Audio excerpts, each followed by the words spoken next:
Missile মানৱ 1980 চনৰ 18 জুলাইৰ পুৱা 8:30 গৈছে। ৰোহিণী উৎক্ষেপণৰ অগ্নি প্ৰজ্বলিত হৈছে।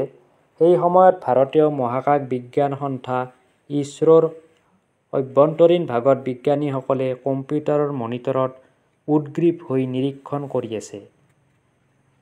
তাত থকা সঞ্চালকজনে 10,981 বুলি ওলোটা গণনা কৰি ৰোহিণী উৎক্ষেপণৰ নিৰ্দেশনা দি আছে।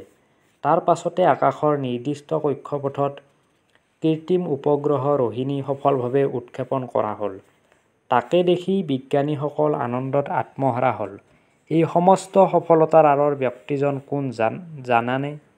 তেওঁৱেই হ'ল এৰোনটিক ইঞ্জিনিয়াৰ আবুল পাকিৰ জয়নাল আবেদিন আব্দুল কালাম। 1979 চনৰ 10 আগষ্ট তাৰিখে SLV-3 পৰীক্ষামূলক উৎক্ষেপণত তেওঁলোক কিন্তু বিফল হৈছিল। এই বিফলতাই কালামক হতাশ কৰিছিল আৰু তেওঁ সঞ্চালক পদৰ পৰা পদত্যাগ কৰিব বিচাৰিছিল। কিন্তু তেওঁৰ শিক্ষাগুৰু আৰু পথ প্ৰদৰ্শক অধ্যাপক সতীশ ধাৱনৰ পৰামৰ্শ আৰু অনুপ্ৰেৰণাৰ বাবে তেওঁ পদত্যাগৰ মত সলনি কৰি দুগুণ উৎসাহেৰে কাম কৰি সফলতাৰে মুখ দেখিবলৈ সক্ষম হৈছিল। এয়াই আছিল ভাৰতৰ মাটিত প্ৰথমবাৰৰ বাবে নিজাববীয়াকৈ কৃত্ৰিম উপগ্ৰহৰ সফল উৎক্ষেপণ। কালামৰ নেতৃত্বত মাত্ৰ 10 বছৰৰ ভিতৰতে ভাৰতে 5টা অতি গুৰুত্বপূৰ্ণ মিছাইল প্ৰকল্প বাস্তৱত ৰূপায়ণ কৰিবলৈ সক্ষম হয়। ই ভাৰতক মহাশক্তিধৰ ৰাষ্ট্ৰত পৰিণত কৰিলে। প্ৰকল্প 5টা হ'ল নাগ, পৃথ্বী, আকাশ, ত্ৰিশূল আৰু অগ্নি।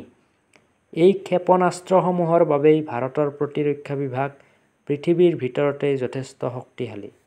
এই কৃতিত্বৰ বাবেই আব্দুল কালাম ভাৰতৰ মিছাইল মানৱ নামেৰে প্ৰখ্যাত হৈ পৰিল। আব্দুল কালাম বাল্যকালৰ পৰাই আন ছাত্ৰতকৈ কিছু ব্যতিক্ৰমী স্বভাৱৰ আছিল। আকাশৰ বিশালতা আৰু উৰন্ত চৰাইজাকৰ ৰহস্যই তেখেতক স্কুলীয়া জীৱনৰ পৰাই প্ৰভাৱান্বিত কৰিছিল। সেয়েহে আব্দুল কালামে সহপাঠীসকলৰ সৈতে প্ৰায়ে সাগৰৰ উপকূললৈ গৈছিল।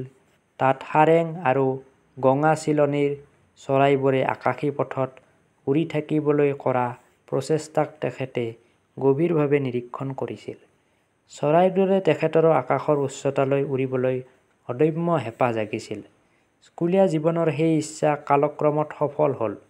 কৰ্মজীৱনৰ অৱসৰৰ পাছত তেখেতে ভাৰতবৰ্ষৰ দৰে বৃহত্তম গণতান্ত্ৰিক দেশখনৰ ৰাষ্ট্ৰপতিৰ আসন অলংকৃত কৰিছিল। তেখেতে এই পদত অধিষ্ঠিত হৈ দেশখনৰ উন্নয়নৰ সপোন দেখিছিল। সকলো শিক্ষাৰ্থীৰ সৈতে আব্দুল কালামে অতি আন্তৰিকতাৰে ভাৱ বিনিময় কৰি আনন্দ লাভ কৰিছিল। তেখেতে সদায় নতুন প্ৰজন্মৰ মন প্ৰজ্বলিত কৰি ৰখাটো বিচাৰিছিল। তদুপৰি তেখেতে আমাৰ শিক্ষা ব্যৱস্থাত সৃজনশীল বিষয়ত গুৰুত্ব দিছিল। সময়ৰ লগত খাপ খাব পৰাকৈ আমাৰ শিক্ষা ব্যৱস্থাৰ পৰিৱৰ্তন হোৱাটো তেখেতে বিচাৰিছিল। অকণিহঁতৰ প্ৰজ্বলিত মনেই দেশৰ আটাইতকৈ শক্তিশালী সম্পদ। এই চিন্তাৰে তেখেতে দেশৰ প্ৰায় লক্ষাধিক ছাত্ৰ-ছাত্ৰীক লগ কৰিছিল। কালামে অকণিহঁতক উপদেশ দিছিল, সপোন দেখা, সপোন দেখা, সপোনেই চিন্তালৈ পৰিৱৰ্তন হ'ব আৰু চিন্তাৰ ফলশ্ৰুতিয়েই হ'ল কাম। এইগৰাকী বিজ্ঞানীয়ে মনে প্ৰাণে সকলো বিষয়তে ভাৰত এখন উন্নত আৰু শক্তিশালী ৰাষ্ট্ৰ হোৱাটো বিচাৰিছিল। সেয়েহে যুৱ সমাজক তেখেতে ভাৰতৰ ভৱিষ্যতৰ চালিকা শক্তি হিচাপে গণ্য কৰিছিল।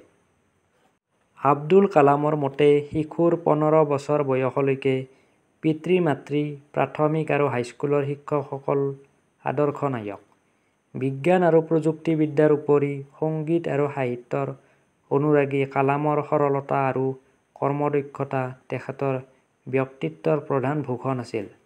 ৰাষ্ট্ৰপতি পদৰ পৰা অৱসৰ লোৱাৰ পাছতো তেখেতে বিভিন্ন সমাজ হিতকৰ কামত নিজকে নিয়োজিত কৰি ৰাখিছিল। বিশেষকৈ বিদ্যাৰ্থীসকলৰ সৈতে ভাৱ বিনিময় অগ্ৰাধিকাৰ দিছিল। তাৰ বাবে তেখেতে দেশৰ বিভিন্ন প্ৰান্তৰ শিক্ষানুষ্ঠানসমূহত মূল্যৱান বক্তৃতা প্ৰদান কৰিছিল। 2015 চনৰ 27 জুলাই তাৰিখে শ্বিলঙৰ ভাৰতীয় ব্যৱস্থাপনা প্ৰতিষ্ঠান ইণ্ডিয়ান ইনষ্টিটিউট অৱ মেনেজমেণ্টত অংশগ্ৰহণ কৰি ভাষণ দি থকা অৱস্থাতেই তেখেতে মৃত্যুক আঁকোৱালি লৈছিল।